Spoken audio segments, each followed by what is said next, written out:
बोलो श्री कृष्ण कन्हैया लाल की, सतगुरु महाराज की, श्री प्राणनाथ प्यारे की, महारानी बाईजुराज की, तीनों पुरी धाम की, समस्त सुंदर साथ की। आनंद कंदम प्रभुदेव चंद्रम ब्रजेश रूपेण पुरापि जातम् प्रवेश्य प्राप्तं प्रिय प्राणनाथं परेश पूर्णं सततं नमामि। ब्रह्म प्रिया जागरणाय जातः सर्वस्वपाता भवसिन्धुत्राता विज्ञानदाता निज धर्मधाता दिनैकबन्धो शरणं प्रपद्ये दिनैकबन्धो शरणं प्रपद्ये। बोलो श्री प्राणनाथ प्यारे की प्रणाम। उपस्थित संपूर्ण सुंदर सास जी, साधक एवं साधिकाएं, प्रशिक्षण शिविर सत्र का आज हम 49वां दिवस के इस पावन बैठक में उपस्थित हुए हैं। सर्वप्रथम आप सभी को सप्रेम प्रणाम एवं स्वागत करते हुए अब आज का कक्षा सत्र विषय वस्तु को हम आगे बढ़ाने जा रहे हैं। हमारा विषय चल रहा है श्री कृष्ण जी की त्रिधा लीला। विराट प्रसंग चलते चलते विराट में सृष्टि का उत्पत्ति और सृष्टि का विस्तार का प्रसंग हुआ और सृष्टि के शुरू से लेकर के वर्तमान हम जिस समय में है अब तक में सृष्टि की आयु कितनी व्यतीत हुई, ये सृष्टि का जो एक आयु उम्र, इस विषय में भी हमने चर्चा किया। और इसी सृष्टि के बीच में ये 28वें द्वापर का समय में दिव्य परमधाम से ब्रह्मात्माएं ये संसार के बीच में किस तरह से आए और आत्माओं को खेल दिखाने के लिए स्वयं परमात्मा किस तरह से यह खेल के बीच में पधारे।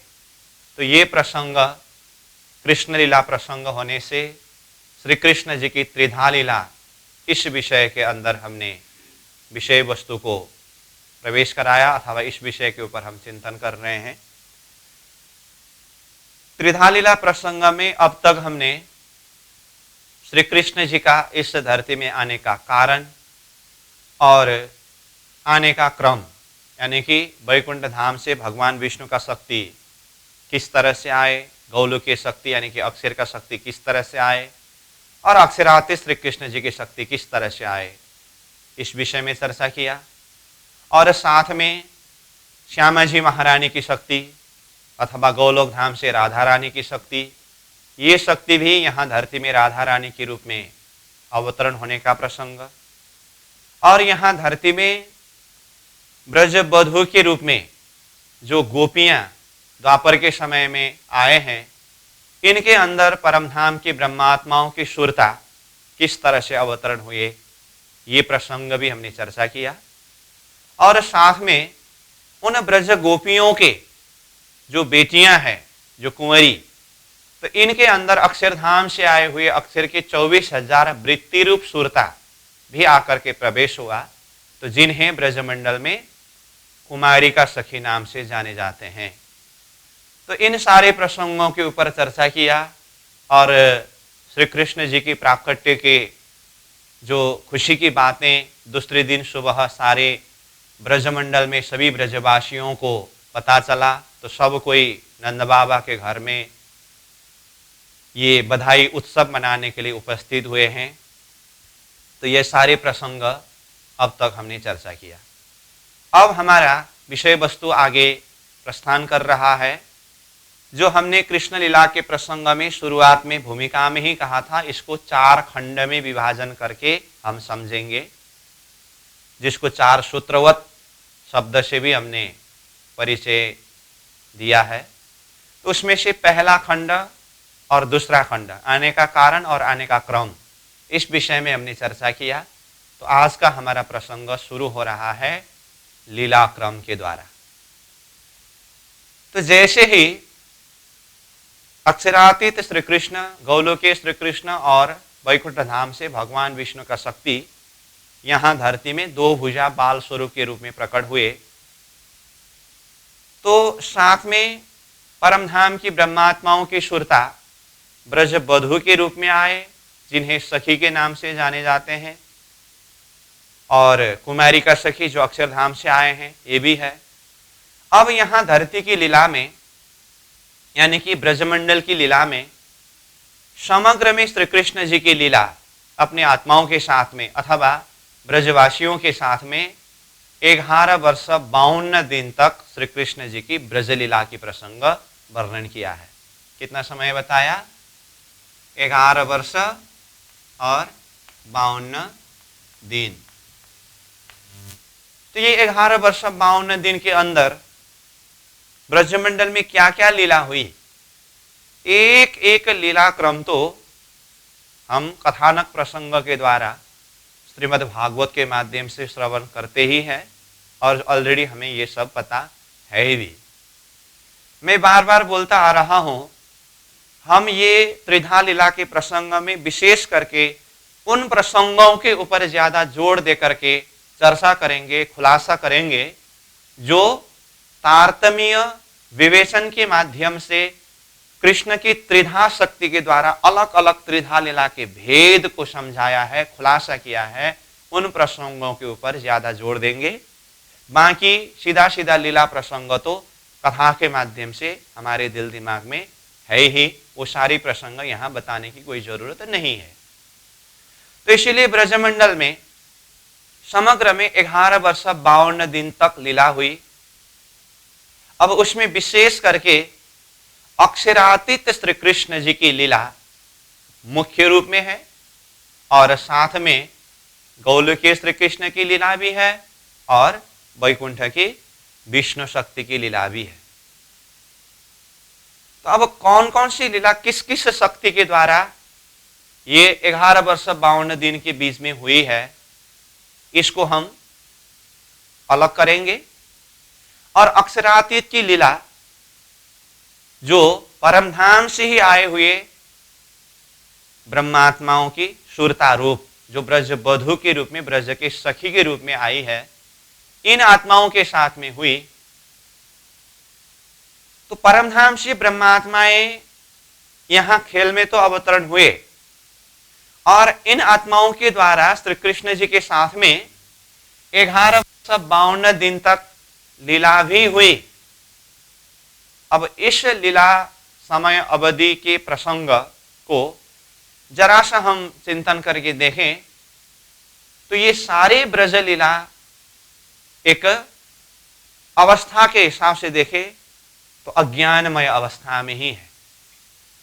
अज्ञानमय अवस्था मतलब जैसे तारतम्य लीला में आज हम जानते हैं ब्रज, रास और जागनी करके 3 लीला है, और इस 3 लीला में से जागनी के ब्रह्मांड में जो जागरणी की लीला हो रही है, इसमें तारतम्य का प्रकाश होने से आत्मा परमात्मा के बीच में एक संबंध का ज्ञान है।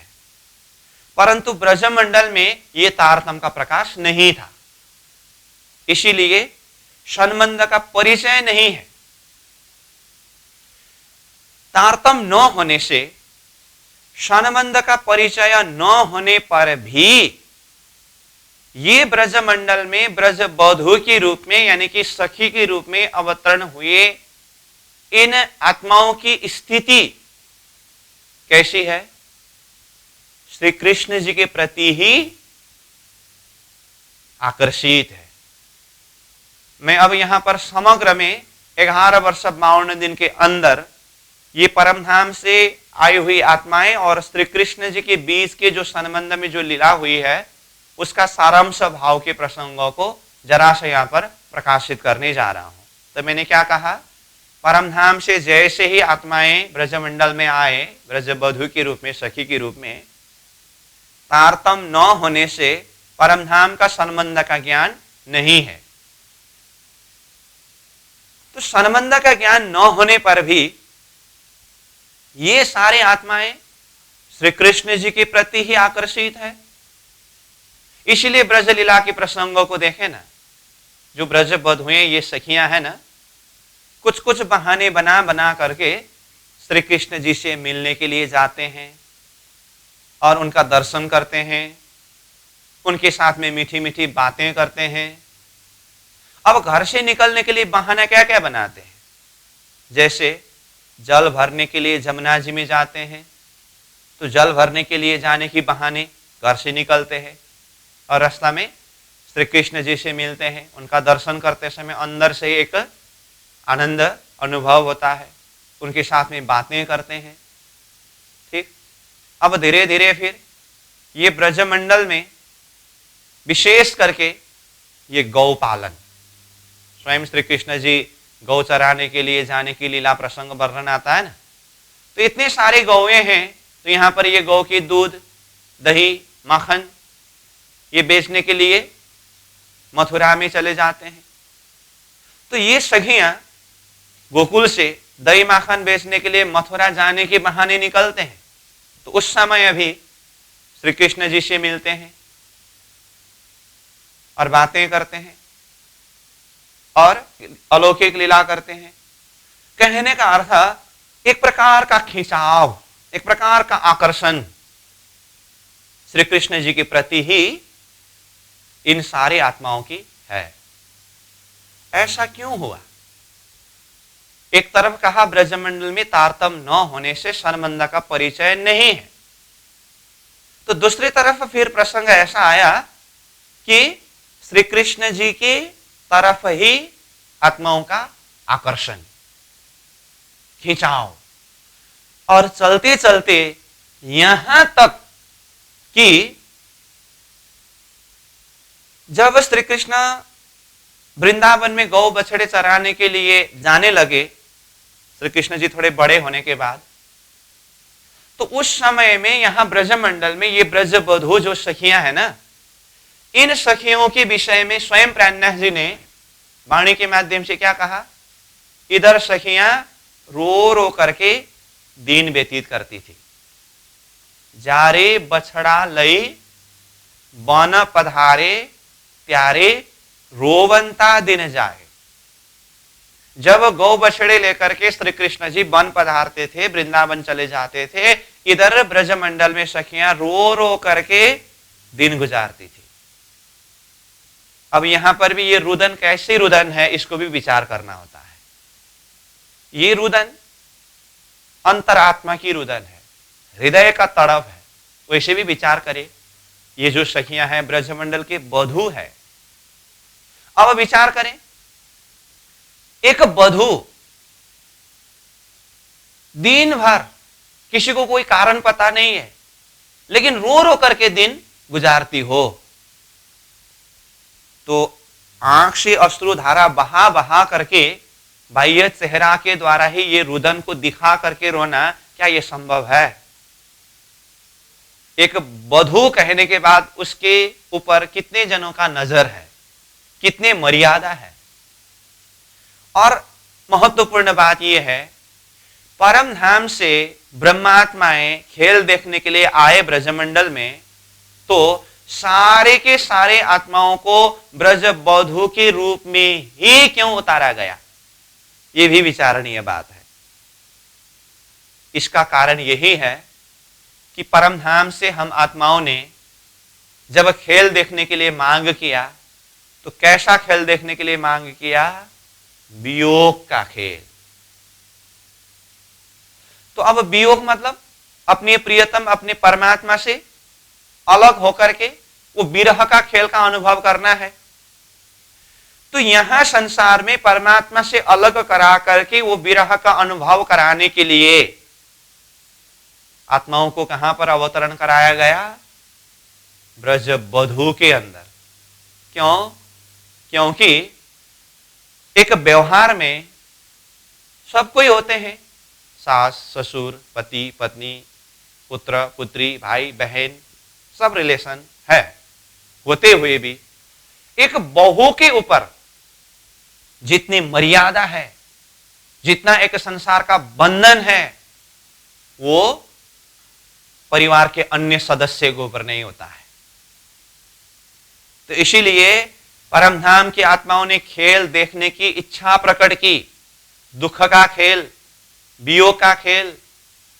तो यहां संसार में ज्यादा से ज्यादा दुख उठाना पड़ता है, ज्यादा से ज्यादा एक मर्यादा का बंधन में होता है। कौन? वधू यानी कि बहू।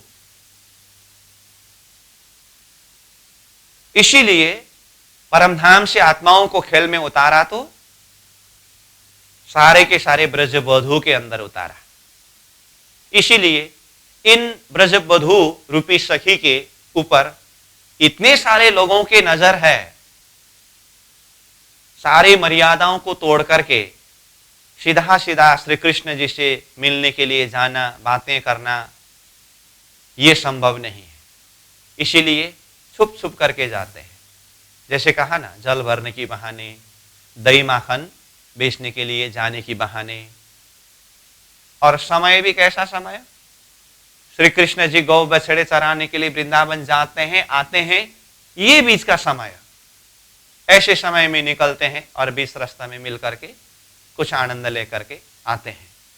जब श्री कृष्ण जी से मिलते हैं ये सखियां, तब तो आनंद अधिक से अधिक हृदय के अंदर उमड़ता आता है। परंतु जिस क्षण श्री कृष्ण जी से अलग होना पड़ता है, सखियों के अंदर इतना तड़प है, इतना विरह है, इतना मिलने का प्यास है। इसीलिए क्या कहा? जारे बछड़ा लई बन पधारे, त्यारे रोवंता दिन जाए। रोते रोते दिन को गुजारते थे। खीन बरसासों थाए, श्री कृष्ण जी से अलग होकर के बिताया हुआ पल, एक क्षण का समय भी वर्षों वर्ष व्यतीत हुआ जैसा लगता था। ये बात महामती प्राणनाथ जी ने ही वाणी के अंदर जाहिर करके कहा है। तो मैं बोल रहा था, रोवंता दिन जाए, ये कैसी रुदन है? एक बहू किसी की याद में घर व्यवहार का सारा कार्य को किनारा लगा करके छोड़ करके दिन भर रोते रहे, क्या यह संभव है?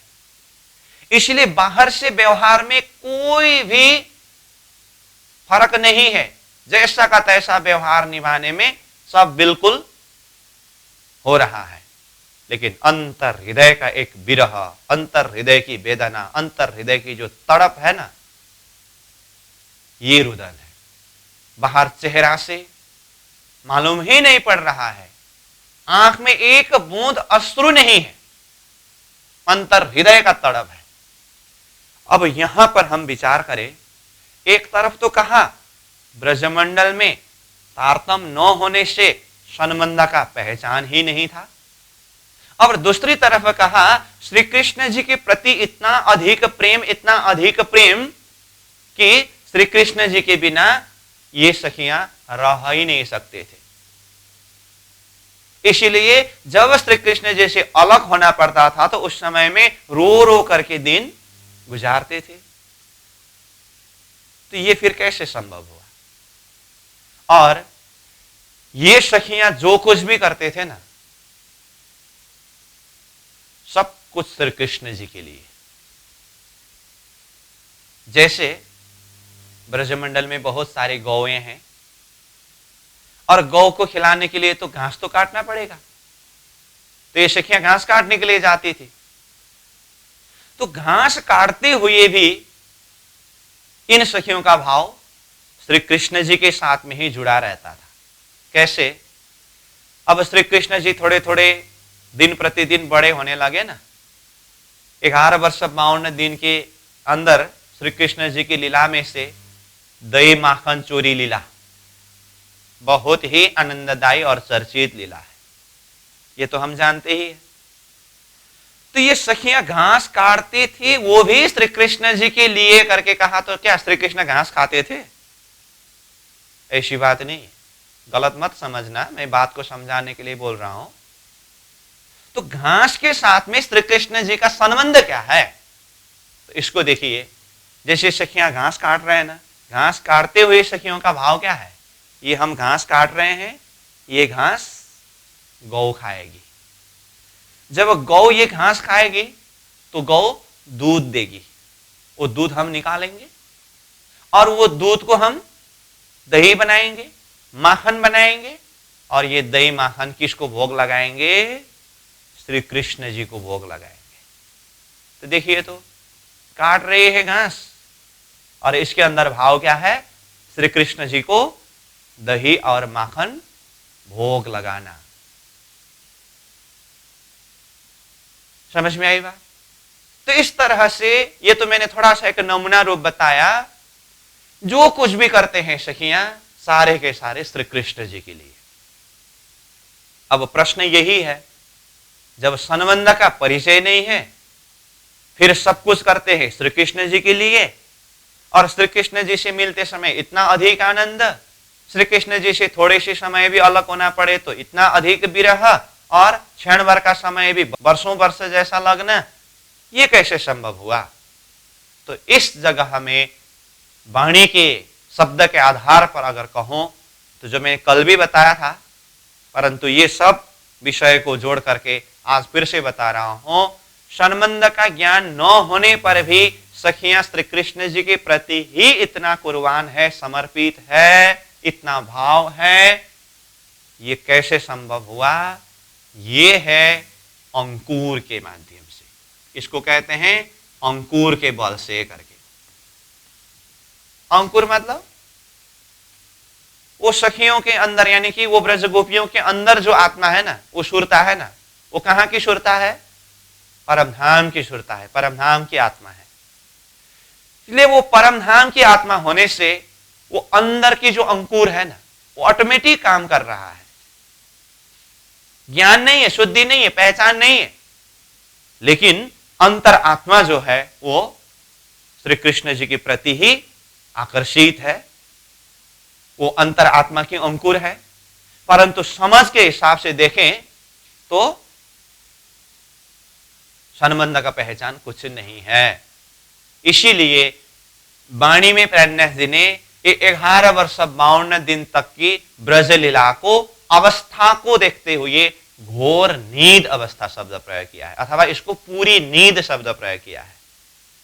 प्रकट वाणी के चौपाई में काल माया को इंड करके ये ब्रजमंडल को काल माया का ब्रह्मांड शब्द भी प्रयोग किया, और उसको पूरी नींद अथवा घोर नींद की अवस्था करके भी बताया। तो चौपाई में किस तरह से आता है? काल माया को ये जो इंड, काल माया का ब्रह्मांड करके आता है, पूरी नींद को जो सुपन्न, ये पूरी निद्रा का स्वप्निक अवस्था है करके ऐसे ऐसे शब्द ब्रजमंडल के लिए प्रयोग किया है। तो काल माया मतलब अब परमात्मा की शक्ति है और आत्मा परमधाम के हैं, परंतु ये जो प्लेटफॉर्म, जो भूमि है, धरती है, ये तो काल चक्र के अंदर के ही भूमि है ना, तो ये संसार के अंदर ही ये लीला हो रही है ना। और नींद का मतलब अज्ञानता, संबंध का ज्ञान नहीं है, और ये नींद में भी पूरी नींद करके कहा।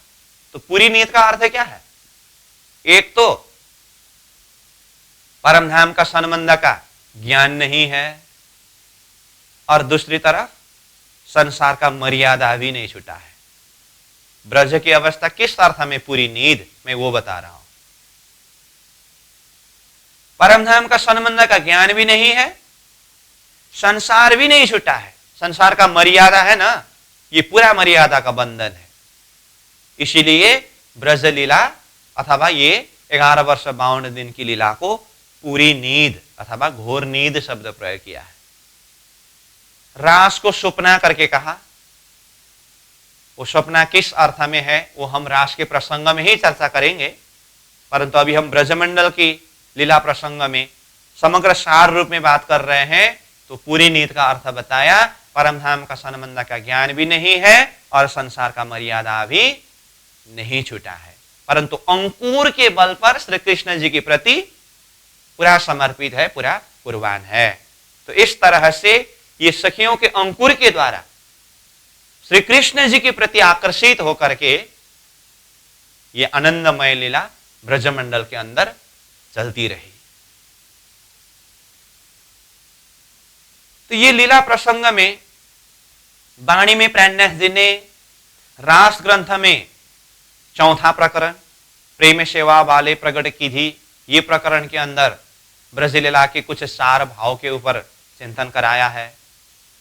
और उसके बाद रास ग्रंथ में ही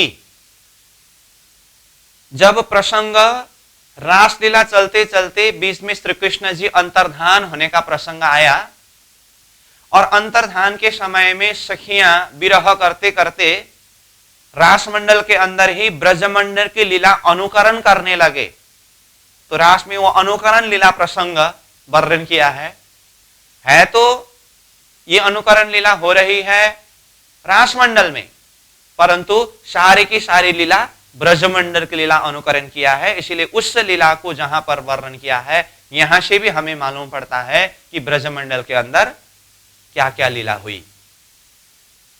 वाणी के अंदर से ब्रजमंडल की लीला के विषय में मैं बता रहा हूं। और यहां से आगे बढ़कर के फिर देखें तो कलश ग्रंथ में एक प्रकरण जिसका नाम ही गोकुल लीला करके वर्णन किया है। तो गोकुल लीला के प्रकरण में ये गोकुल यानी कि ब्रजमंडल भौगोलिक हिसाब से कैसा है और वहां पर श्री कृष्ण सखियां ब्रजवासी ये सब के बीच में कैसे कैसे लीलाएं हुई, तो इस प्रसंग के ऊपर खुलासा किया है। तो इन प्रकरणों के इन चौपायों के माध्यम से हम चिंतन कर सकते हैं। और ब्रजलीला तारतम के हिसाब से देखें तो ये शुरुआती लीला है, शास्त्र के हिसाब से देखें तो परमात्मा की यह अंतिम लीला है। अब ब्रज के बाद में रास है, तो जैसे अवतार के हिसाब से श्री कृष्ण अवतार के लिए कृष्णस्तु भगवान स्वयं करके पूर्ण अवतार के रूप में माना, तो उनकी अंतिम निचोड़ लीला है ये ब्रज रास लीला। तो ऐसी महत्वपूर्ण लीला, तो ब्रजमंडल की लीला श्री कृष्ण और सखियों के बीच के एक प्रेम एक भाव, उसको तो वाणी में बहुत गहराई से चर्चा किया है। और हर भक्ति मार्ग में चलने वाले भक्ति साधना में चलने वाले साधक ये श्री कृष्ण जी के प्रेम और सखियों की जो एक प्रेम ये भक्ति की महिमा को गाते हैं। ये सब कृष्ण भक्ति की धारा है। स्वयं महामती प्राणनाथ जी भी ये ब्रजलीला कृष्ण प्रेम सखियों की भक्ति इस विषय में क्या कहते हैं। शुक व्यास कहे भागवत में प्रेम न त्रिगुण पास, प्रेम बसे ब्रह्म सृष्टि में जो खेले स्वरूप ब्रजरास। ब्रजरास में इन सखियों के माध्यम से जो लीला हुई है ये प्रेममय लीला है। तो इस तरह से इस लीला के महत्व को समझाया है। और अभी हम जागरण के ब्रह्मांड में बैठे हैं, तीसरे ब्रह्मांड तारतम्य लीला के हिसाब से चिंतन करें तो जागरण के ब्रह्मांड में होते हुए भी प्राणनाथ जी ब्रजरास लीला यानी कि कृष्ण लीला प्रसंगों के महत्व को बताते हुए यहां तक कहते हैं, चहन चरित्र चातुरी ब्रजरास की लई, असलु अनुभव अंग में आई चढ़ी धाम की सही। ब्रजरास में हमारा जो चहन चरित्र जो चातुरीपन हमारा जो चलन था, हमारा जो रहनी था, हमारा जो स्वभाव था, वही स्वभाव को वही आचरण को हम ये जागरण के ब्रह्मांड में अगर अनुभव कर सके तो वही प्रेम वही भक्ति वही लगन और वही समर्पण के द्वारा ही असल अनुभव अंग में आई चढ़ी धाम की सही, परम धाम का जो असली सुख हृदय अंतस्करण में अनुभव होने लगेंगे। इसीलिए प्राणनाथ जी ने क्या कहा, एणे पगले चलिए पगला यह प्रमाण सुंदर साथ जी।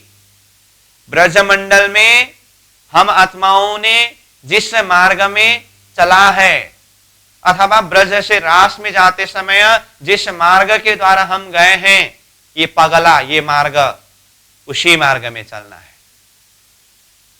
तो इस तरह से श्री कृष्ण जी के प्रति सखियों के समर्पण भाव प्रेम इसकी महिमा चाहे शास्त्र के द्वारा हो चाहे वाणी के द्वारा हो यत्र तत्र सर्वत्र गाया है।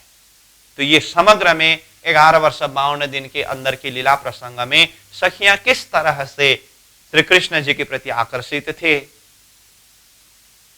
फिर एक तरफ कहा तारतम न होने से संबंध का पहचान नहीं है, तो संबंध का पहचान न होने पर भी इस तरह से श्री कृष्ण जी के प्रति आकर्षित होने में कारण क्या बताया?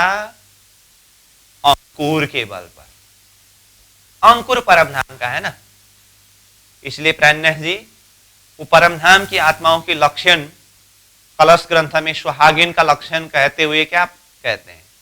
पार वतन जो सुहागिनी, ताकि नेक कहूं पहचान, जो कदी भूली वतन तो ही नजर तहां निदान। पार वतन यानी कि वो परमधाम की सुहागिन आत्मा, इनकी पहचान के विषय में, इनके लक्षण के विषय में मैं थोड़ा कुछ बताने जा रहा हूं। जो कदी भूली वतन, यदि कदाच अज्ञानतावश अपना मूल संबंध परमधाम को भुला भी हो तो भी नजर तहां निदान, फिर भी ये अंकुर के बल से अंतर हृदय का चिंतन अथवा नजर उसी तरफ ही केंद्रित होता रहता है। ये प्रत्यक्ष ब्रजमंडल के सखियों के द्वारा हुए, क्योंकि ब्रजमंडल की सखियां वो पार परमधाम की आत्माएं है। ये हुआ परमधाम से आई हुई आत्माओं की स्थिति ब्रजमंडल में। अब ये प्रेममय लीला की जो महिमा है, ये तो हम जितने भी चर्चा करें इसका संभव नहीं है, परंतु हम यहां मुख्य रूप में श्री कृष्ण जी की त्रिधा शक्ति के ऊपर विवेचन करने जा रहे हैं। इसीलिए अब ये प्रसंग को सार रूप में मैं प्रस्तुत कर रहा हूं। 11 वर्ष 52 दिन तक ब्रजमंडल में श्री कृष्ण जी की लीला हुई। अब ऐसे प्रेममय लीला कितने सारे हुए, वो सारी लीला मैं बार बार बोल रहा हूं, हम कथानक प्रसंग में श्रवण करते ही हैं। अब मैं 11 वर्ष 52 दिन के अंदर जो श्री कृष्ण जी की लीला है, इन सारे लीलाओं में से अक्षरातीत श्री कृष्ण जी के द्वारा कौन कौन सी लीला हुई? गोलोकीय श्री कृष्ण जी के द्वारा, अथवा अक्षर का शक्ति करके कहा है, ये अक्षर शक्ति अथवा गोलोकीय श्री कृष्ण जी के द्वारा कौन कौन सी लीला हुई, और वैकुंठ धाम से आए हुए भगवान विष्णु की शक्ति, जो पहले चतुर्भुजी रूप में आए थे और बाद में वो शक्ति दो भुजा बाल स्वरूप के अंदर ही प्रवेश हुआ है, तो ये वैकुंठ के विष्णु शक्ति के द्वारा कौन कौन सी लीला हुई, इस प्रसंग को सार रूप में प्रस्तुत करने जा रहा हूं। ठीक है, तो अब आइए, सबसे पहले 11 वर्ष 52 दिन के अंदर वो राक्षसों के वध का प्रसंग आता है ना, जैसे पुतना वध, अकासुर, बकासुर, अन्य बहुत सारे राक्षसों के वध के विषय में, उद्धार के विषय में कृष्ण लीला के प्रसंग में ये कथा जुड़ जाता है। तो ये 11 वर्ष 52 दिन के अंदर जितने भी राक्षसों का वध हुआ है अथवा जितने भी राक्षसों का उद्धार हुआ है, ये सारे के सारे राक्षसों का उद्धार करने वाले शक्ति श्री कृष्ण जी के अंदर विष्णु शक्ति के द्वारा ये लीला हुई है। हमारे अंदर भी देखिए ना, अलग अलग वृत्ति है, अलग अलग वृत्ति के द्वारा अलग अलग प्रकार का कार्य होता है। तो ऐसे ही श्री कृष्ण जी के अंदर त्रिधा शक्ति है, तो ये तीन शक्ति में से कोई शक्ति के द्वारा क्या लीला, कोई शक्ति के द्वारा क्या लीला, ये होती है। इसीलिए मैंने क्या कहा, 11 वर्ष 52 दिन के अंदर, यानी कि पूरा ब्रजमंडल की लीला में जितने भी राक्षसों का उद्धार हुआ है अथवा वध हुआ है, ये कौन से शक्ति के द्वारा है? विष्णु शक्ति के द्वारा। क्योंकि राक्षस का उद्धार करने का जो काम है, ये विष्णु शक्ति का है। क्योंकि उन्होंने वचन दिया है, जब जब अधर्म का वृद्धि होगा, पापियों का वृद्धि होगा, धर्म का नाश होगा, उस समय में मैं अवतार लेकर के आऊंगा और अधर्मियों का संहार करके, पापियों का संहार करके, राक्षसों का संहार करके धर्म का रक्षा करूंगा, ये वचन दिया है। इसीलिए ये पापियों का, अधर्मियों का, राक्षसों का संहार करना, ये किसका काम है? विष्णु शक्ति का काम है। इसीलिए ये राक्षस उद्धार लीला विष्णु शक्ति की लीला है। अब अक्षरातीत शक्ति के द्वारा तो किसी का उद्धार हो ही नहीं सकता, और गौलकीय शक्ति के द्वारा भी किसी का उद्धार होना नहीं है। और गौलकीय श्री कृष्ण का यहाँ धरती में आने का कारण में, धरती के कारण के हिसाब से हमने पहले चर्चा किया है, एक कंस उद्धार के लिए गौलकीय शक्ति आया है, वो प्रसंग बाद में आएगा। उसके अलावा बाकी कोई भी राक्षसों का उद्धार हुआ है उसमें अक्षरातीत शक्ति और गौलकीय शक्ति के साथ में कोई संबंध नहीं है। ये सारा का सारा वैकुंठ की चतुर्भुजी विष्णु शक्ति के द्वारा हुई है। समग्र में विष्णु की लीला को इतना हम समझ। अब दूसरा शक्ति गौलकीय शक्ति। तो गौलकीय शक्ति के द्वारा 11 वर्ष 52 दिन के अंदर ये श्री कृष्ण जी की लीला के माध्यम से ये गौलकीय शक्ति ने कौन सी लीला की, तो इस विषय में हम चिंतन करें। तो श्री कृष्ण जी की लीला प्रसंग में ग्वाल वाल के साथ में जितने भी लीला किए ना, ग्वाल वाल के साथ में ब्रजमंडल के वो छोटे छोटे बालक जो है ना, जिसको ग्वाल वाल कहते हैं, गोपी ग्वाल और इनके बालक ग्वाल वाल, तो छोटे छोटे बालक जिसे ग्वाल वाल कहते हैं। तो श्री कृष्ण जी ने ये ग्वाल वालों के साथ में जितने भी लीला की, तो ये है गौलकीय श्री कृष्ण अथवा अक्षर शक्ति के द्वारा की हुई लीला। क्यों? मूल स्वरूप में ही अक्षर का स्वरूप कैसा है? बाल स्वरूप है, जो हमने सृष्टि का महाकारण प्रसंग में ही चर्चा करके आए हैं। अक्षर ब्रह्म बाल स्वरूप है। अक्षर को बाल स्वरूप किसके आधार पर बताया? लीला के आधार पर। वो बाल लीला करते हैं।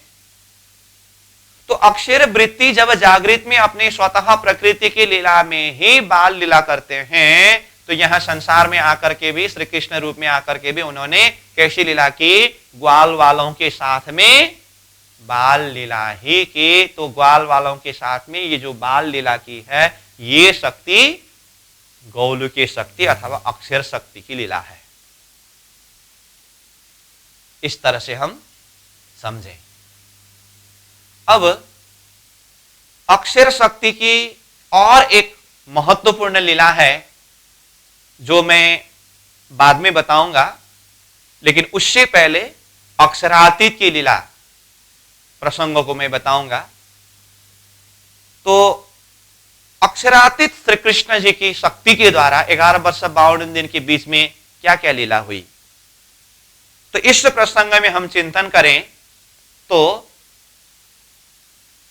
ये जो सखियां परमधाम से ब्रह्मात्मा की सुरता आकर के ब्रज बधु के अंदर प्रवेश किया, जो सखी रूप हुए करके हमने जो सखी के विषय में बात किया ना, ये सखियों के साथ में श्री कृष्ण जी की जितनी भी लीला है, ये सारी लीला अक्षरातीत शक्ति के द्वारा की हुई लीला है।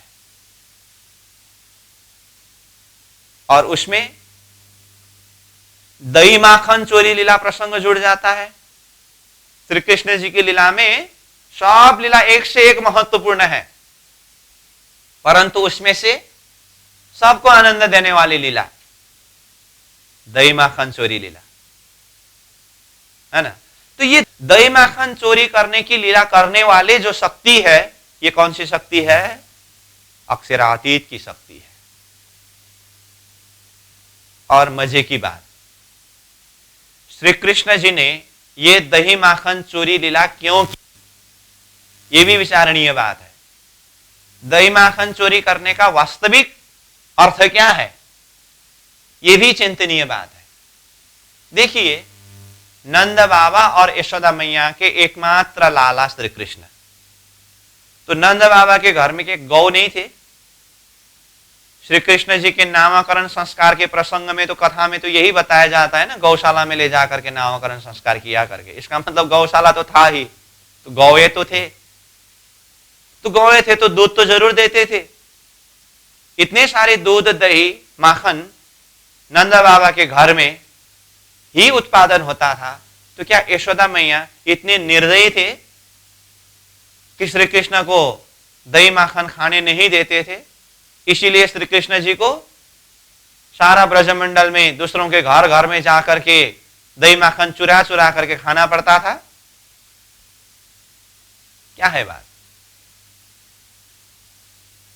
यशोदा मैया इतने निर्दयी नहीं थे कि लाला को दही माखन ही न दे, भरपूर दही माखन खिलाते थे, चटाते थे, फिर भी श्री कृष्ण चोरी करने के लिए सखियों के घर घर में जाते थे। इसका कारण क्या है? एक तो दिया हुआ खाने से अच्छा चोरी करके खाने में स्वाद कुछ अलग सी है ना? ये तो साधारण सी बात है, परंतु वास्तव में देखें तो ये दही माखन जो है ना, एक माध्यम है। दही माखन किसका प्रतीक है? ये कितना कोमल होते हैं, कितना नरम होते हैं।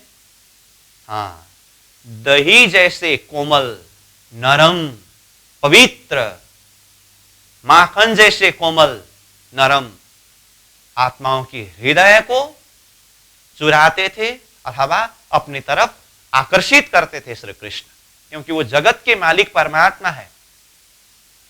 उसके लिए एक माध्यम उन्होंने बनाया, दही माखन चोरी लीला।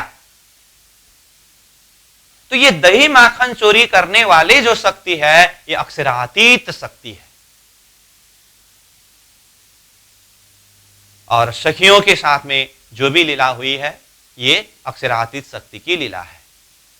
और सखियों के साथ में कहने का अर्थ जो मैंने पहले ही थोड़ा सा सारांश रूप में बताया, गौ बछड़े चराने के लिए श्री कृष्ण जी जाते थे, तो सखियां उस समय में श्री कृष्ण जी से मिलने के लिए घर से पानी भरने के बहाने निकल करके जाते थे और श्री कृष्ण जी से मिलते थे और बातें करते थे। और विभिन्न प्रकार की लीला है। और ये अक्षरातीत की लीला प्रसंग में सखियां और दही माखन के साथ में ही जुड़ करके जो एक बहुत ही महत्वपूर्ण लीला है, ये लीला है जिसको प्रेमनाथ जी ने दान लीला शब्द प्रयोग किया है। तो दान लीला, इसका मतलब क्या है, इस विषय में थोड़ा सा खुलासा कर देता हूं। जैसे कि पहले हमने कहा कि ब्रजमंडल में इतने सारे दूध, दही, माखन तैयार होते हैं, तो इसको बेचने के लिए मथुरा में जाना ये पुरानी रीति है, पहले से ये रीति चलती आ रही है। श्री कृष्ण जी आए, श्री कृष्ण जी की लीला होने लगी। अब पुरानी रीति के हिसाब से ही ब्रज बधुए तो दही माखन बेचने के लिए मथुरा जाते हैं और इसको बेच करके अपने को जो जरूरत का सामग्री है उसको लेकर के गोकुल आते हैं। जब श्री कृष्ण जी थोड़े बड़े हो गए, श्री कृष्ण जी ने देखा ये सारे सखियां कहां जा रहे हैं, तो पता चला दही माखन लेकर के मथुरा के तरफ जा रहे हैं। अब श्री कृष्ण जी ने सोचा, अच्छा हमारे गोकुल गांव के दही माखन मथुरा को ले जा करके मेरे साथ दुश्मनी रखने वाले कंस को खिला पिला करके, उन राक्षसों को खिला पिला करके उल्टा मेरे ऊपर आक्रमण कराने के लिए बल भर रहे हैं। ऐसा नहीं होना चाहिए। अब ब्रजमंडल के एक दही माखन का बूंद भी मथुरा नहीं जाना चाहिए। अब श्री कृष्ण जी ने क्या करने लगे, सखियां जब दही माखन बेचने के लिए सदा की तरह गोकुल से निकल करके मथुरा की तरफ जाने लगे, तो श्री कृष्ण जी 20 रास्ता में रास्ता रोक करके बैठते थे। कभी तो रास्ता रोक करके बैठते थे, कभी कहीं रास्ता के किनारे में छुप करके बैठते थे, और पीछे से पत्थर मार करके हो या सामने में जाकर के मटका को छीन करके हो, तोड़ फोड़ करना और उसको चोरी करके खाना, ग्वाल वालों को खिलाना, इस प्रकार की विचित्र लीला श्री कृष्ण जी करने लगे। ये लीला प्रसंगों तो हम जानते ही है, फिर भी मैं इसको थोड़ा सा जोड़ रहा हूं क्योंकि दान लीला के प्रसंगों को हमें समझना है। तो ये बहुत ही आनंददायी लीला है, परंतु शुरू शुरू में तो सखियों को इतना मुश्किल पड़ता था, मथुरा ले जा करके दही माखन बेच करके घर में जो जरूरत का सामग्री उसको ले आना, ऐसा होता था। परंतु 20 रास्ता में ही जाते जाते श्री कृष्ण ने दही माखन छीन लिया और मड़का सड़का तोड़ दिया। अब सखियों को इतनी चिंता होती थी, अब शाम को घर लौटते समय क्या लेकर के जाएं और घर में क्या कहें, कितना डर होता था, कितना भय होता था। अब श्री कृष्ण ऐसे कृपावान है, वो तो परमात्मा स्वरूप है ना। इसीलिए जब सखियों का घर वापस आने का समय होता था ना, देखिए उसमें भी सखियां गोकुल से दही माखन बेचने के लिए मथुरा जाते थे, तो मथुरा पहुंच करके फिर गोकुल आने में तो काफी लगता था ना। लेकिन जब सखियों के दही माखन के मड़का को ही छीन लिया और तोड़फोड़ कर दिया, खाली कर दिया, तो अब सखियां यहां से आगे जाए संभव ही नहीं है, मथुरा की तरफ तो जा ही नहीं सकते। तो मथुरा जाकर के आने का जो बीच का समय होता था ना, इस समय में श्री कृष्ण जी सखियों के साथ में ही आनंद भरी लीला करते थे। और जैसे ही संध्या का समय, जब सखियों का घर लौटने का जो समय होता था ना, उस समय में जिस जिसको जो जो सामग्री जरूरत है, श्री कृष्ण स्वयं सबको वो सामग्री, वो वस्तु प्रदान करते थे और सबको घर भेज देते थे। दूसरे दिन भी वही सखियां अब एकदम कहां से आकर के श्री कृष्ण आज भी हमारे मटका को तोड़ देंगे, दही माखन छीन लेंगे करके बस बस करके चलते रहते हैं। पता ही नहीं चलता कहां से पत्थर मार देते, मटका को तोड़ देते। और एक सखी का मटका तोड़ दिया और वो श्री कृष्ण जी निकल करके अब मजाक करने लगते हैं और श्री कृष्ण जी को पकड़ने के लिए करके सखियां अपने अब जो मटका को जमीन में रख करके इधर श्री कृष्ण जी की तरफ लगते हैं। श्री कृष्ण जी ने पहले ग्वालवाल को कहा, मैं ऐसा ऐसा करूंगा, ये सखियां इस तरह से अपने मटका को जमीन में रखेंगे, उसी समय में तुम लोगों को मटका को उठा करके भाग जाना, बाद में मैं आऊंगा करके कहते थे। और एक सखी के मटका को तोड़ दिया। अब सारे सखियां श्री कृष्ण जी को पकड़ने के लिए और उसको दुख देने के लिए झपट पड़े और मटका तो वहां पर रखा है, ग्वालवाल आकर के उठा करके भाग जाते थे। और उसी समय में ग्वालवाल उधर दही माखन खाने में व्यस्त और इधर श्री कृष्ण जी सखियों के साथ में लीला करते थे, रमन करते थे। तो इस प्रकार की जो लीला है, इसको प्राज्ञनाथ जी ने वाणी में दान लीला शब्द प्रयोग किया है। दान लीला, समझ में आई बात? इस तरह से ऐसी ऐसी आनंदमय लीला जो कर रहे हैं, तो अब धीरे धीरे सखियों को भी आदत पड़ गया। शुरू शुरू में तो कहां से श्री कृष्ण आकर के पत्थर मारेगा करके एक भय रहता था, लेकिन रोजाना आखिर शाम को लौटते समय जरूरत का सामान वो दे करके भेजते ही है, तो फिर डर किस बात की। अब तो सखियों को पहले भी चिंतन श्री कृष्ण जी का ही होता था, लेकिन कहां से आकर के पत्थर मारेगा, उनसे बच करके कैसे जाएं, ये भाव रहता था। कुछ दिन बीतने के बाद आदत ऐसी पड़ गई, अब तो मथुरा की तरफ जाने की तरह नाटक करते हैं, लेकिन अंदर अब कब आएंगे श्री कृष्ण, किस तरह से पत्थर मारेंगे और कहां कब आकर के छीन लेंगे, हमारा मक्खन माखन खाएंगे और हम कब उनके साथ में लीला करें, आनंद लें, ये लक्ष्य है। समझ में आई बात? तो इस प्रकार की लीला जो है, इसको दान लीला कहा है। तो ये लीला करने वाले शक्ति कौन सी शक्ति है? अक्षरातीत की शक्ति है। तो इसीलिए मैंने सार रूप में पहले ही कहा था, 11 वर्ष 52 दिन के अंदर सखियों के साथ में लीला करने वाले अथवा दही माखन चोरी करने वाले जो शक्ति है, ये अक्षरातीत शक्ति है। अब इसमें भी मजे की बात है, ये कृष्ण लीला की भेद को इतना कठिन भी नहीं है समझना, लेकिन इतना सहज भी नहीं है। अब इसमें मैं थोड़ा सा एक पॉइंट को बताता हूं। देखिए, बात यहां पर कुछ गड़बड़ सा लग रहा है। एक तरफ कहा दही माखन चोरी करने वाले अक्षरातीत, ध्यान देकर के समझते हैं। एक तरफ कहा दही माखन चोरी करने वाले अक्षरातीत, दूसरी तरफ कहा ग्वालवाल के साथ में लीला करने वाले गौली की शक्ति। यहां तक तो ठीक है ना। ग्वालवाल के साथ में लीला करने वाले शक्ति कौन सी शक्ति कहा? गौली की शक्ति कहा। और दही माखन चोरी करने वाले कौन कहा? अक्षरातीत कहा। तो दही माखन चोरी करने के लिए जब जाते थे तो साथ में कौन होते थे? ग्वालवाल तो होते ही थे। तो ग्वालवाल के साथ में जाकर के लीला कर रहे हैं, इसका अर्थ सीधा दिखाई देता है ये गौल की शक्ति। फिर दही माखन चोरी कर रहे हैं तो ये दिखाई दे रहा है अक्षरातीत की शक्ति। दही माखन चोरी करते समय ग्वालवाल को साथ में लिए बिना गए होते तो चलो ग्वालवाल के साथ में इसका टच नहीं है, इसीलिए ये अक्षरातीत का ही शक्ति, अक्षरातीत की लीला करके हम सीधा सीधा समझ सकते। परंतु यहां समस्या क्या हुआ? दही माखन चोरी कर रहे हैं। दही माखन चोरी को देखते हुए अक्षरातीत की लीला मानना पड़ेगा। और साथ में ये चोर मंडली कौन है? वो तो चोरों का सरदार है ना श्री कृष्ण, तो मंडली में तो कौन है? सारे ग्वालवाल है। तो फिर ग्वालवाल के साथ में की हुई लीला को गौलोकीय शक्ति की लीला कहा है। तो ये क्या है? इसी जगह हमें प्राणनाथ जी ने कहा ग्वालवाल के साथ में ही चल रहे हैं, बाल लीला ही हो रही है, परंतु उसी के अंदर वो अक्षरातीत शक्ति की किशोर लीला को भी जाहिर कर रहे हैं। इसीलिए श्री कृष्ण जी की लीला विचित्र लीला है। तो क्या कहा चौपाई में? बाल चरित्र लीला जोवन कई विध स्नेह किए शयन। देखिए तो प्राणनाथ जी ने चौपाई में क्या बताया? बाल चरित्र, श्री कृष्ण जी की चरित्र कैसा है? बालक के जैसे चरित्र है। ग्वाल के साथ में चलते हैं और बालक लोग क्या करते हैं? ये तोड़ फोड़ करना, ये गड़बड़ वाला जो काम करते हैं ना, दूसरों को दुख देना, सताना, मजाक उड़ाना, ये बालक के जैसे चरित्र है।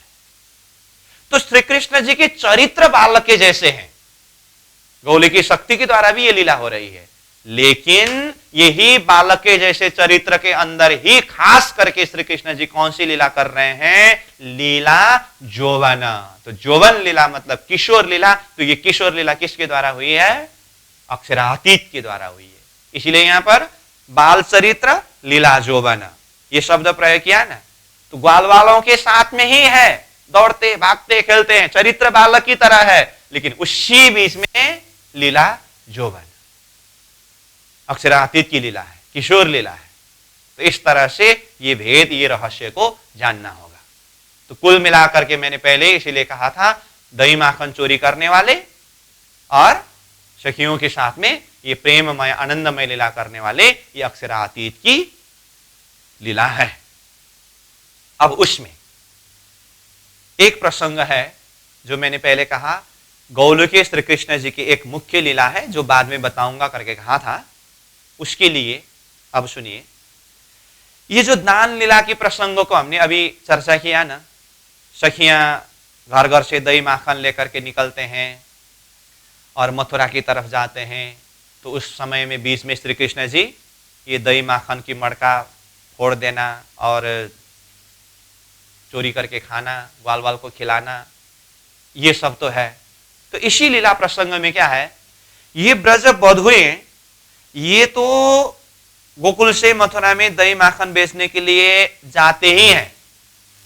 साथ में उनकी बेटी है ना कुमारी का सखी, ये कुमारी का सखी सेविकाएं है ना, सहयोगी। तो ये सहयोगी सखियां क्या करते हैं, कभी कभी उनकी तो मां है ना ब्रज बधुएं हैं, तो उन लोगों को भेज देते हैं, ये घर का काम थोड़ा सा अपने द्वारा जितना बनता है उतना हेल्प करती है।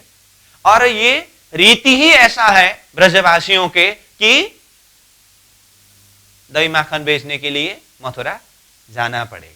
तो इसीलिए ये छोटी छोटी जो कुमारी का सखियां हैं, ये लोग भी अब धीरे धीरे से बड़ी होती गई, तो छोटे छोटे मटकों में दही लेकर के, ये भी ऐसे सिर में लेकर के अब अपने माता के साथ में, ब्रजबधुओं के साथ में, सखियों के साथ में, ये कुमारी का सखियां भी छोटे छोटे मटके लेकर के दही डाल करके, माखन डाल करके जाने लगी। तो जब इस तरह से ये कुमारी का सखियां जाने लगे, तो बाप रे, अपनी मां ब्रजबधु सखी, इनके साथ में तो श्री कृष्ण जी का तो एकदम मस्ती की लीला चलती है। ये लीला कुमारी का सखियों ने दर्शन किया। दही माखन बेचने के लिए जाते समय श्री कृष्ण जी आना, मटका तोड़ देना अथवा छीन लेना, दही माखन खाना, ग्वाल वाल दही माखन लेकर के भागते हैं, फिर श्री कृष्ण सखियों के साथ में लीला करते हैं। ये सारे दान लीला की जो दृश्य है, ये कुमारी का सखियों ने दर्शन किया। तो ये कुमारी का सखियों को भी ये लीला दर्शन करते समय अंतर हृदय से इतना आनंद उमड़ करके आता था। अब धीरे धीरे धीरे धीरे चलते चलते ये कुमारी का सखियों के अंतर हृदय में क्या भाव प्रकट होने लगे, क्या विचार प्रकट होने लगे। अब अभी तो हम कुमारी है और थोड़े बड़े होने के बाद हमारा तो शादी करा देंगे, अब शादी करके तो जाना ही है, लेकिन हमें वर कैसे मिले, पति कैसे मिले, श्री कृष्ण जी जैसे ही पति मिले। तो ये भाव इन कुमारी का सखियों के अंदर उमड़ने लगे। तो अब श्री कृष्ण जी जैसे पति मिले तो इसके लिए प्रार्थना किसको करना पड़ेगा? देवी की, क्योंकि देवी माता ने क्या कहा है, कोई भी भक्त मेरी उपासना करके मुझे प्रसन्न बनाओगे और मैं किसी के ऊपर अगर अनुग्रहित करना चाहूं, कृपा करना चाहूं, तो मैं श्री कृष्ण जी की भक्ति प्रदान कर सकता हूं करके ये कहा है। तो ऐसे ऐसे संकेत के द्वारा भी ऐसी व्यवस्था बनी है कि श्री कृष्ण जी को पाने के लिए देवी को खुश करना।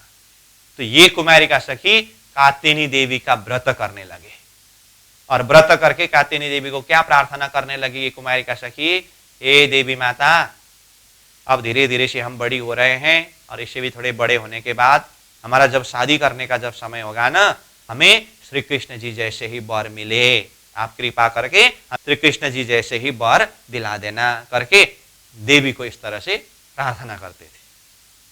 अब श्री कृष्ण जी तो क्या है, तन की जाने मन की जाने, जाने दिल की चोरी, उन साहेब से क्या छिपावे जिनके हाथ में डोरी। ये कुमारी का सखियां किस भाव से कात्यायनी देवी को पूजा कर रहे हैं, व्रत कर रहे हैं, उपासना कर रहे हैं, श्री कृष्ण सब जानते हैं।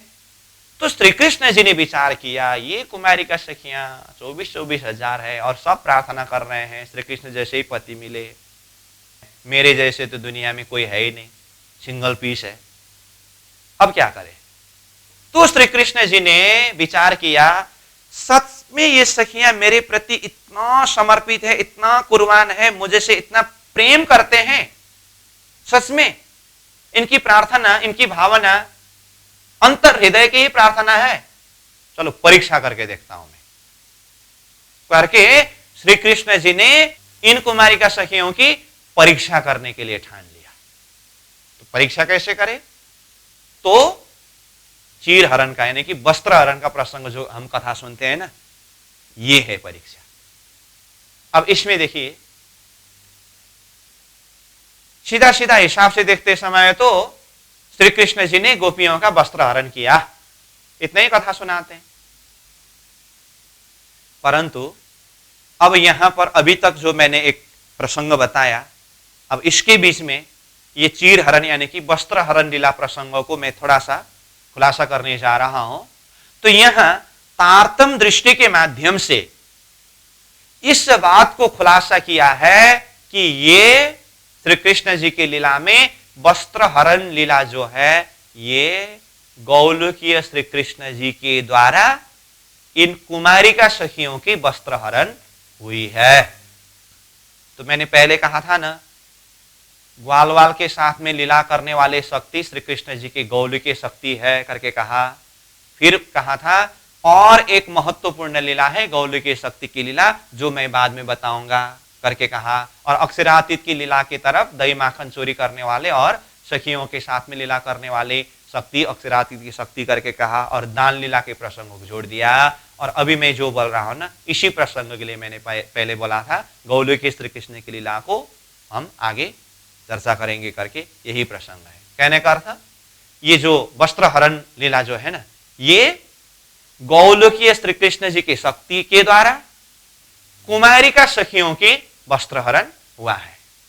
ये छोटी छोटी जो कुमारी का सखियां है ना, स्नान करने के लिए गए और स्नान करके निकलने के बाद पहनने का जो कपड़ा जो था उसको रख करके गए थे।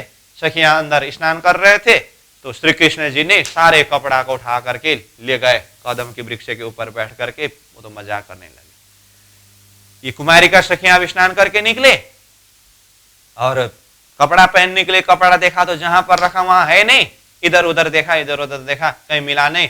थोड़ा दूर में देखा तो श्री कृष्ण जी सारा कपड़ा का पोटली बना करके उठा करके मजाक कर रहे हैं। श्री कृष्ण जी हमारा कपड़ा दो, एकदम दो हाथ जोड़ करके प्रणाम करके प्रार्थना करो तभी दूंगा, चलो आप ही हमारे सर्वस्व हो, कपड़ा हमारा दो करके जब प्रार्थना किया तो उसी समय में श्री कृष्ण जी को पता चला कि सही में अंतर हृदय से ही ये सखियां मेरे प्रति पूर्ण समर्पित है। परीक्षा करके देखा था, श्री कृष्ण जी की परीक्षा में ये सखियां सफल हो गए। तो वस्त्र हरण करने वाले कौन है? गोलू की शक्ति। और किसके वस्त्र हरण किया गया है? कुमारी का सखी। अब उसी समय में श्री कृष्ण जी ने इन कुमारी का सखियों को यह वचन दिया कि हे सखियां, मैंने तुम लोगों का परीक्षा करके देखा था कि तुम लोग वास्तव में मेरे प्रति कितना कुर्बान है, समर्पित है करके मुझे पता चला तुम लोग मेरे प्रति पूर्ण समर्पित हो, पूर्ण कुर्बान हो। धैर्य रखो, जब मैं एक रसरास लीला रचूंगा उस समय में मैं तुम सबको वो रास के अंदर प्रवेश करा करके वो पूर्ण प्रेम का दर्शन कराऊंगा, अनुभव कराऊंगा करके श्री कृष्ण जी ने ये कुमारी का सखियों को भी वचन दिया। ठीक है, तो अभी यहां पर हमने इतना प्रसंग चर्चा किया। बाद में जब रास लीला की जो प्रसंग होगी ना, ये प्रसंग वहां पर जुड़ जाएगी फिर।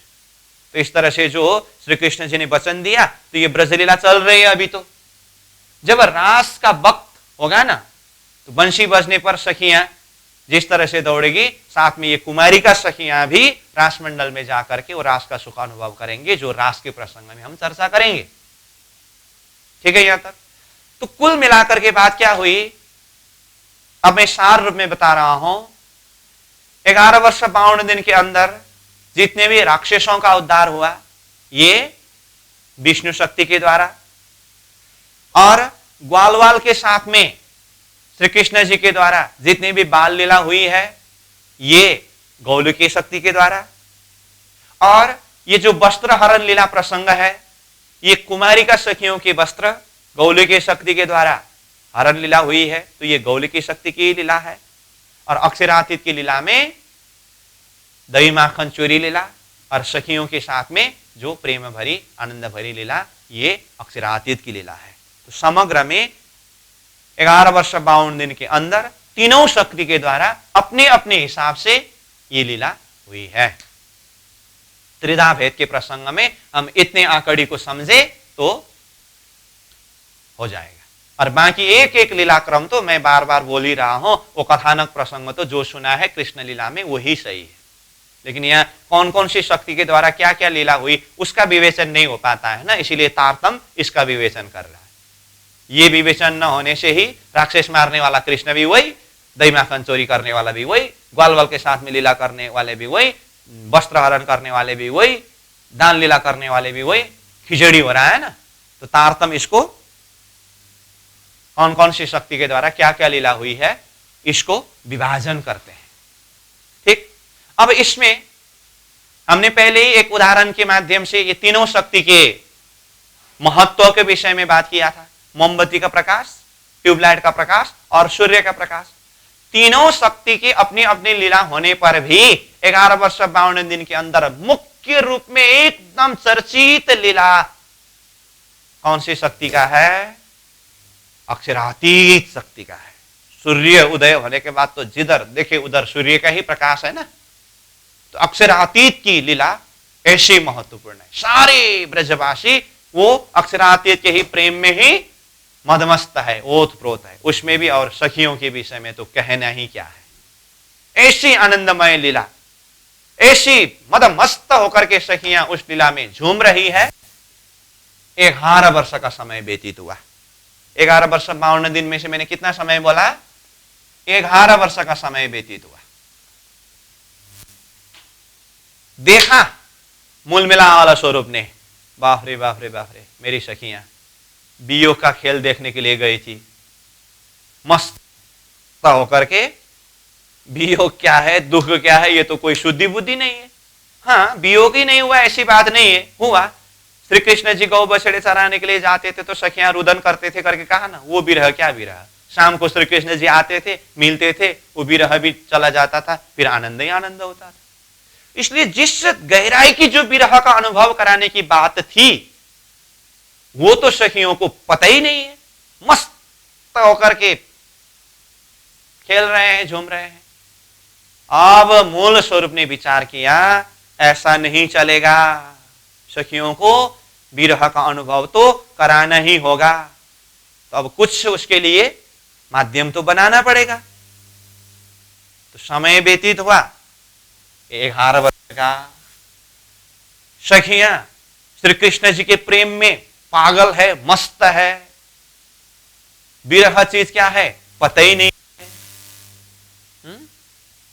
अब क्या हुआ, अब इन सखियों को थोड़ा विरह का अनुभव कराना पड़ेगा, तो उसके लिए माध्यम बनाया। अब यहां पर एक विरह लीला के लिए माध्यम क्या बनता है, 11 वर्ष तक संयोग लीला हुई। अब ये बाकी 52 दिन है ना, ये 52 दिन की लीला को वियोग लीला कहा है। मतलब 11 वर्ष 52 दिन की लीला में 11 वर्ष संयोग लीला, 52 दिन वियोग लीला हुई। तो ये वियोग लीला के लिए मास्टर रिमोट तो अक्षरातीत मूल स्वरूप के हाथ में है, लेकिन उसके लिए यहां पर माध्यम क्या बनाया, 11वीं वर्ष का दिन श्री कृष्ण जी का ये चल रहा था। उस दिन सुबह से ही यशोदा मैया व्यस्त, मेवा मिष्टान पकवान सारा बनाने के लिए। श्री कृष्ण जी ने पूछा, मैया आज आप सुबह से इतने व्यस्त हो, ये सारा तैयारी कर रहे हैं, क्यों कर रहे हैं ये सब? तो मैया ने कहा आज तुम्हारा 11वीं जन्मदिन है, इसीलिए इसको एक बड़ा उत्सव के रूप में मनाने के लिए मैं तैयारी कर रहा हूं। श्री कृष्ण जी बहुत खुश हो गए, अरे वाह, मैं 11 साल का हुआ, मेरा जन्म उत्सव मनाएंगे। तो श्री कृष्ण जी ने विचार किया, चलो आज तो मैं सारे सखियों को कहूंगा कि सब कोई मेरे साथ चले वृंदावन और वहां जाकर के धूम धड़ाक से मेरा 11वीं जन्मोत्सव मनाएंगे करके खुश होकर के श्री कृष्ण जी दौड़ते उछलते हुए सखियों के पास गए। और सखियां, तुम लोगों को पता है आज मेरा 11वीं जन्मदिन है, मैया ने ये जन्मोत्सव मनाने के लिए सारी तैयारी किया है, चलो तुम लोग सब मेरे साथ में वृंदावन में उत्सव मनाने के लिए और शाम को लौट करके आते हैं करके कहा। उसी समय में ये सारे सखियों की बुद्धि, रिमोट ऊपर से चल रहा है, ये तारतम बता रहे हैं, उस समय तो कुछ पता नहीं है। सखियों के अंदर ऐसा विचार आया, हम कुलवधु नारी है, ब्रजवधु कुल मर्यादा में बंधे हुए हैं, श्री कृष्ण तुमने कैसे हिम्मत करके कहा कि तुम्हारे साथ में हम वृंदावन जाएं? शर्म नहीं आता? अब पता नहीं क्या कुछ से नहीं कहा होगा सखियों ने श्री कृष्ण जी को, तुम्हारा न माता का ठिकाना है न पिता का ठिकाना है। कोई कहते हैं तुमको यशोदा का लाला, कोई कहते हैं देवकी का लाला, कोई कहते हैं नंद बाबा का लाला, कोई कहते हैं वसुदेव का लाला, माता पिता भी कौन है पता नहीं तेरा। और पता नहीं क्या कुछ कहा। श्री कृष्ण जी तो देखते रह गए, सखियों ने साफ मना कर दिया, हम नहीं जाएंगे, हम कुलवधु नारी है। श्री कृष्ण जी ने विचार किया, चलो ऐसा ही है तो क्या करें। बेचारा थोड़ा निराश भी हुए, लौट करके आए। ग्वाल वालों को लेकर के चले गए वृंदावन, अपने मस्ती से उत्सव मनाया। थोड़ी समय बीतने के बाद इन सखियों को लगा, अरे हमने श्री कृष्ण जी को क्या कहा, ऐसी ऐसी गाली का शब्द दिया। वो श्री कृष्ण जी तो हमारा प्राण का स्वरूप है, उनके बिना हम क्षण भर भी रह नहीं सकते हैं। ऐसे श्री कृष्ण जिनको हम इतना प्रेम करते हैं, इतना समर्पित है, उनको हमने ऐसे कटु वचन प्रहार कर दिया आज करके थोड़ा सा प्रायश्चित हुआ। अब क्या करें, माफी मांगना पड़ेगा। तो माफी मांगने के लिए अंदर से तो सोचा ना, लेकिन बाहर से अब इतनी आसानी से जा करके हमारे द्वारा भूल हुआ, माफ करिए श्री कृष्ण करके कहना मुश्किल ही है। और श्री कृष्ण भी, चलो जब तुम लोगों को मेरा जरूरत ही नहीं है, तुम लोग मेरे प्रति ऐसे ऐसी बात करने के लिए तैयार है, मंजूर है, तो ठीक है, मेरे अभाव में तुम लोगों की स्थिति क्या होती है मैं वो भी अनुभव करा करके दिखा देता हूं। श्री कृष्ण जी ने यह विचार किया। तो अब वो दिन तो जैसे तैसे बीता और उसी दिन तो अब मिलने का कोई सवाल ही नहीं रहा। दूसरे दिन तक में सखियों को लगने लगा, नहीं भूल हमारी है, माफी मांगना पड़ेगा करके सोचने लगे। अब श्री कृष्ण जी ने क्या विचार किया, अब मैं ऐसी नीति को अपनाऊंगा सखियां मेरे साथ में कभी मिल ही ना सके। सखियां किस टाइम में मिलते थे? श्री कृष्ण जी गौ बछड़े चराने के लिए जाने का और आने का समय जब होता था तो वो समय मिला करके पानी भरने के, दही माखन बेचने के लिए जाने की बहाने बना करके घर से निकलते थे तो मिलते थे, या तो स्वयं श्री कृष्ण को दही माखन चोरी करने के बहाने कुछ कुछ बहाने करके जाना पड़ता था। श्री कृष्ण जी स्वयं जाने की तो अब सवाल ही नहीं है। ये सखियां को टाइम पता है ना, इस समय में वन से आने का समय, इस समय वन में जाने का समय, वो टाइम मिला करके निकलते थे। श्री कृष्ण जी ने क्या किया, वन में जाने का आने का टाइम ही चेंज कर दिया। या तो जल्दी निकल जाते हैं या तो थोड़े देरी से निकल जाते हैं, और ठीक टाइम देख करके सखियां जाते हैं। कितने समय तक राह देखते रहे। कोई आकर के किसको देख रहे हैं, किसके लिए प्रतीक्षा कर रहे हैं करके बोले तो कुल वधू नारी का क्या हालत होगा। यहां पर टाइम चेंज कर दिया, किस समय में जाते हैं किस समय में आते हैं पता ही नहीं। और यहां तक ही नहीं, यशोदा मैया को आकर के श्री कृष्ण जी ने कहा, मैया देखो मेरा ये चरण में लगाया हुआ, पैर में लगाया पायल है ना, ये खोल दीजिए, मैं अब इतना बड़ा हुआ, ये क्यों पहना रहे हैं आप करके कहा। अब यशोदा मैया स्वयं श्री कृष्ण जी आकर के मैं इतना बड़ा हुआ करके बोल दिया तो उस बात में बह गई। लेकिन श्री कृष्ण जी का मुख्य लक्ष्य क्या था, मैं अगर ये पायल लगा करके चलूं तो मैं इधर उधर चलते फिरते समय इसकी आवाज सखियों के कान में पड़ेगा, और ये श्री कृष्ण जी की पायल की आवाज है तो इस तरफ है करके दौड़ते मेरे से मिलने आएंगे। इससे अच्छा पायल को ही खोल दें ताकि मैं कहां से किस तरफ जा रहा हूं आ रहा हूं सखियों को पता ही ना चले। पायल भी खोल दिया। इस तरह से अब एक दिन नहीं मिले, 2 दिन नहीं मिले, 3 दिन नहीं मिले, चलते चलते चलते कितने दिन नहीं मिले, 52 दिन तक ये वियोग लीला चली। कहीं कहीं कहीं श्री कृष्ण जी से मिलने का नाम निशाना नहीं है। अब जारे बछड़ा लई बन पधारे त्यारे रोबंता दिन जाए, ऐसी स्थिति की सखी 52 दिन का समय निकल गया। ये तो अंतर हृदय में जो एक भाव है, संबंध की गहराई उस हिसाब का हो, और इस तरह से वियोग को अनुभव करना पड़े, वो तो अनुभव से ही मालूम पड़ता है। बोलने के लिए तो आसान है, श्री कृष्ण और सखियों के बीच में 52 दिन तक वियोग लीला हुई करके बोलने के लिए, हकीकत में अंतर आत्मा के द्वारा अनुभव करना कुछ मुश्किल की बात है।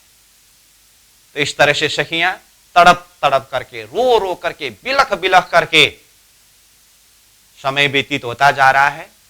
जैसे ही 52 दिन का समय व्यतीत हुआ, अब वो दिन है शरद पूर्णिमा का दिन। अब वियोग अनुभव कराने में भी एक हद होता है। अब हद से ज्यादा ही अगर हुआ तो फिर नहीं होगा।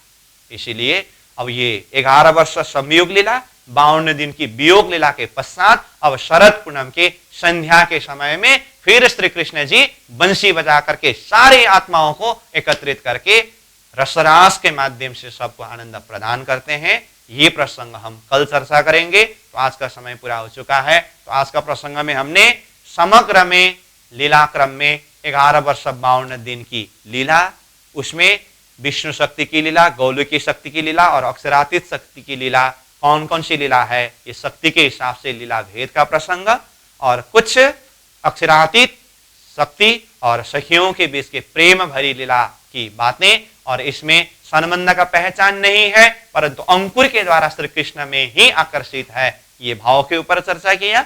और वियोग का खेल देखने के लिए आई हुई सखियां 11 वर्षों तक तो मस्त है, और कुछ वियोग का भी अनुभव कराना है तो बीच में कुछ खटपट एक ऐसा माहौल बनाया गया, और सखियां तड़प तड़प करके 52 दिन का समय व्यतीत किया।